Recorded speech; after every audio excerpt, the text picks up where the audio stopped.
Tervetuloa Lassanderin talolle. Lassanderin perhe oli 1700-luvun menestyneimmistä kauppiasperheistä Kokkolassa. He asuivat Lassanderin talolla, joka rakennettiin alun perin Kustaa Adolfin kadulle vuonna 1748, josta se on myöhemmin siirretty museokortteliin.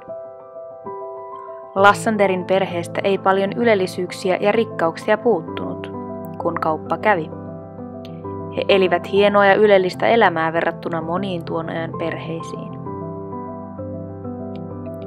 Kauppiasperheen käytössä oli monia tuotteita ja tavaroita, joita ei köyhemmillä säädyillä ollut.